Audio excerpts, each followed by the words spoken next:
Hi there.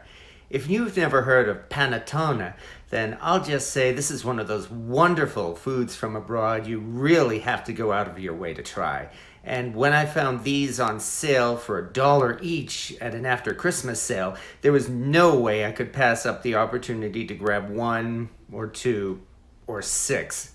This gives us an opportunity to make the world's greatest bread pudding made with panettone.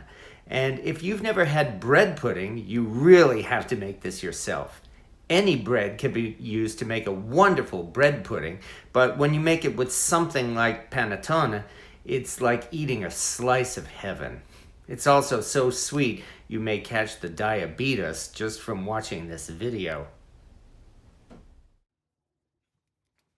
After preheating the oven to 350 degrees, we get to unwrap our panettone. Regular white sandwich bread can be used to make bread pudding if you want, but using a more fancy bread really enhances the flavor. You can even make bread pudding with bagels or donuts. I'm also amused by the way most of these bread pudding recipes say to cut the bread into even-sized pieces. Yeah, right. I've had no problem with tearing the bread apart with my bare hands. Besides demonstrating my incredible strength, it also gives a nice rustic look to the bread pudding, and when it bakes, the liquid ingredients will bubble and steam, and all of the bread pieces will absorb it and take on its flavor. We simply mix together a lot of sugar and 5 eggs, mixing it until it becomes a thick paste. Here we add some cinnamon, and you can use other spices if you want, such as nutmeg or orange zest, and we can also add raisins and dried fruits. But the panettone is so tasty, we really don't need the extra flavors here.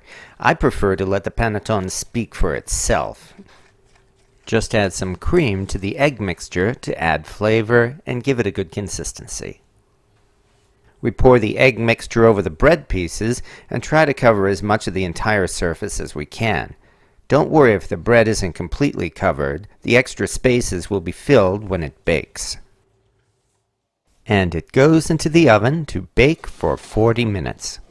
While the bread is baking, we can put together a topping for the finished pudding. We take a cast iron skillet and mix in butter and cream, or in this case yogurt plus a bit of extra cream. You can even add cream cheese if you want. We stir it over low to medium heat until it's all melted and mixed together. Mix in a dash of salt and some vanilla extract.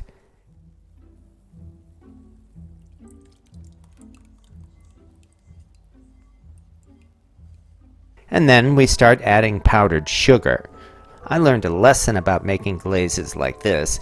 You absolutely have to sift in the powdered sugar. If you simply dump it into the bowl, it'll have lumps, no matter how much you whisk it. So be sure to use a screen or a flour sifter.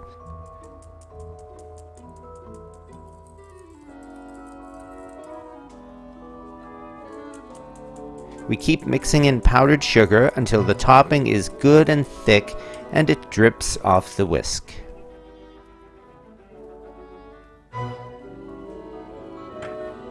And the bread pudding is ready.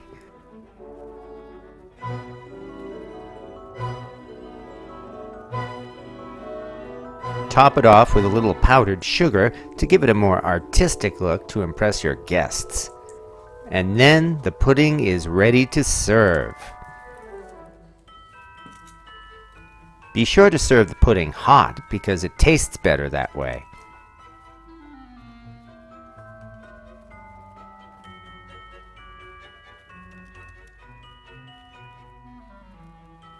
Top it off with the buttercream sauce, and you have a panettone bread pudding your guests certainly won't forget.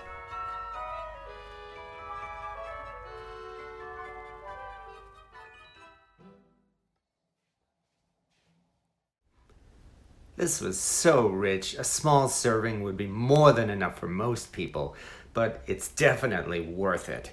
Panettone is usually served on Christmas or other holidays as a very special treat, but this is so good, you certainly shouldn't pass up on the chance to try panettone, no matter what time of year it is. Thank you for watching.